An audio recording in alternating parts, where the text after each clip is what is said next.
Hola, de nuevo estoy acompañada aquí por el profesor Pedro Jesús Jiménez. Es profesor de la Facultad de Ciencias de la Actividad Física y del Deporte, INEF, de la Universidad Politécnica de Madrid. Además es doctor en Educación Física. Es autor de varios libros, en concreto los relacionados con el Qigong, la medicina china, que hay un vídeo que te dejo ahí el enlace para que veas, donde hace la presentación de su último libro, pero en esta ocasión quiero que nos hable un poco sobre el Tai Chi. ¿Qué te llevó a introducir como asignatura el Tai Chi dentro de la Universidad de Madrid? Bueno, pues efectivamente, ¿no? Dentro de nuestra facultad se creó una asignatura que es sobre el tema del Tai Chi.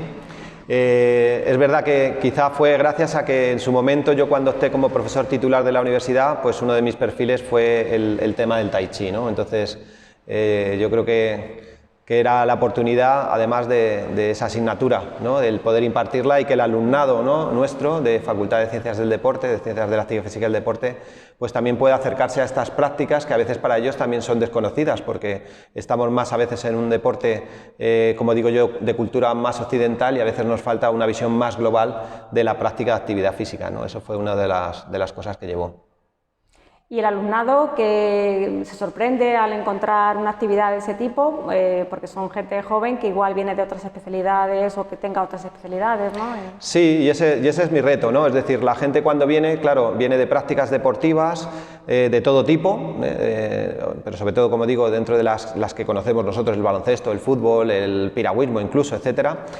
Y entonces para ellos, claro, es un reto de decir, bueno, ¿y esta práctica qué es? Porque hay muchos mitos también alrededor del Tai Chi, ¿no? Entonces, a lo mejor si veo, claro, que en la tele el Tai Chi aparecen unas personas así haciendo ancianitas y parece que están con un yogur, que venden esas imágenes, pues claro, ellos están allí diciendo, bueno, yo me apunto a esto porque es para relajarse, ¿no? Pero no se dan cuenta de que esto no es solo para relajarse, sino que tiene un potencial bastante grande para el alumnado de aprendizaje, ¿no? Que es quizá luego la sorpresa que ellos se van llevando, que es ese control, ese dominio del cuerpo, esa propiocepción, esa mejora de muchas cosas que de repente ellos nunca habían entrado ni en contacto con su respiración, con su sistema nervioso para saber cómo estaban relajados, con el control del movimiento, etcétera, ¿no? Hay una serie de factores ahí como muy amplios que para ellos de repente es como un mundo, y el reto mío en la facultad pues es que de repente lo descubran, lo vean y sobre todo que le saquen un potencial, ¿no? Quiero recordar ahora mismo una anécdota que contabas de alguna deportista de élite que en su entrenamiento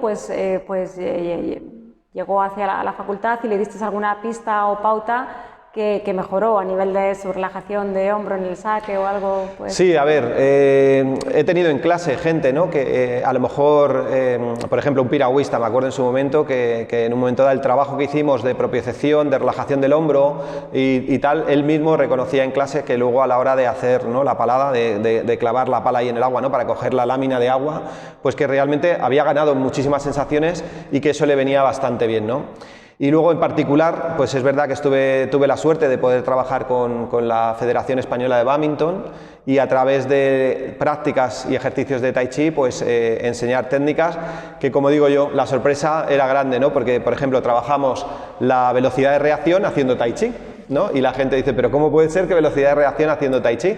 Y me acuerdo que cuando al entrenador, ¿no?, se lo planteé que el certificado me gustaría que apareciese, lo primero que me dijo es que tenía que aparecer porque efectivamente habían trabajado la velocidad de reacción. Entonces, yo creo que el problema es eso, que aquí nos ha llegado una idea del Tai Chi que quizá no se están dando cuenta que en China realmente la práctica del Tai Chi es muy compleja, es decir, es un dominio del movimiento y del cuerpo a unos niveles que efectivamente hay un aprendizaje muy potente para que en otros deportes se puedan transferir muchísimas ideas de mejora, eso es verdad.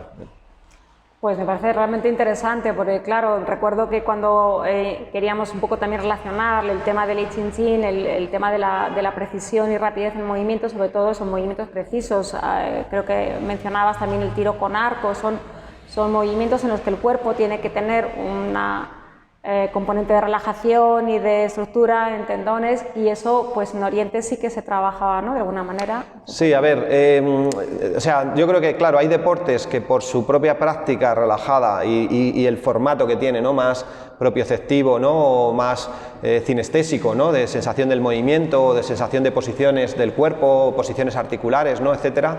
El tai chi es ideal porque trabajas mucho gracias a esa lentitud, que no hay que confundir que ese sea el objetivo tampoco, ¿no?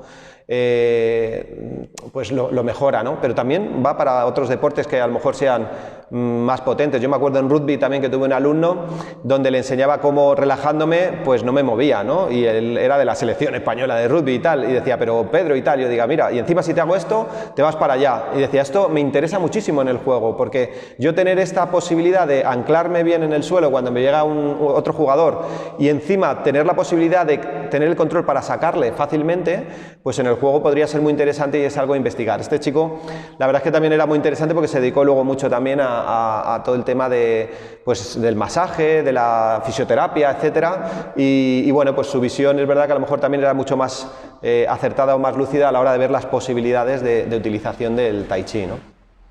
Realmente muy curioso todo lo que nos cuenta, muy interesante y poco conocido seguramente, que estoy segura de que la gente que escucha clases de Tai Chi no tiene idea de las aplicaciones, de cómo puede llegar a cambiar el cuerpo y mejorar en esos aspectos a nivel deportivo, aparte que los que ya conocemos de salud, ¿no?, de mejora de condición de salud general. Sí, y luego, por ejemplo, yo creo que es importante, hay muchos tipos de Tai Chi, eso no se tiene que olvidar. Entonces, por ejemplo, existe también un Tai Chi deportivo, es decir, hay un Tai Chi que es de competición puro y duro, con su medalla, como se puede decir, igual que cualquier otro deporte, ¿no? Y que en los juegos, bueno, asiáticos está muy presente y que es una mezcla entre lo que sería para nosotros esa condición física potente, ¿no?, para poder hacer saltos, piruetas, ¿no?, y demás, con lo que es el sabor del Tai Chi en movimientos lentos y muy característicos de cada una de las formas. Entonces es verdad que en nuestro ámbito profesional, que Wushu, por ejemplo, tenemos selección, ¿no?, aquí en Madrid, o la española, ¿no?, pues el que quiera competir por la parte de Tai Chi, pues es verdad que no solo tiene que hacer la parte de Wushu, también tiene que conocer esa parte del Tai Chi para poder, digamos, darle el sabor que luego le van a puntuar cuando hace práctica. Luego, realmente hay como muchas opciones, ¿no?, en nuestra facultad para que el alumno lo vea incluso como posibilidad profesional, ¿no?, y demás, sí. Bueno, yo creo que si este vídeo os genera interés o curiosidad, os ha sorprendido alguna de las cosas que se han mencionado, pues podéis dejar un comentario, decirlo. Y también os recomiendo que podáis acceder al blog que Pedro Jesús tiene sobre temas muy amplios de Oriente, ¿no? No solamente China, Japón, medicina, meditación, India, muy amplio. Entonces os dejo también abajo referencia de su blog para que podáis leerlo. Y bueno, pues si tenéis interés por este tipo de vídeos, comentarlo, que igual tengo la oportunidad de invitar otra vez a Pedro para que nos cuente cosas. Muchas gracias y un saludo. Bueno.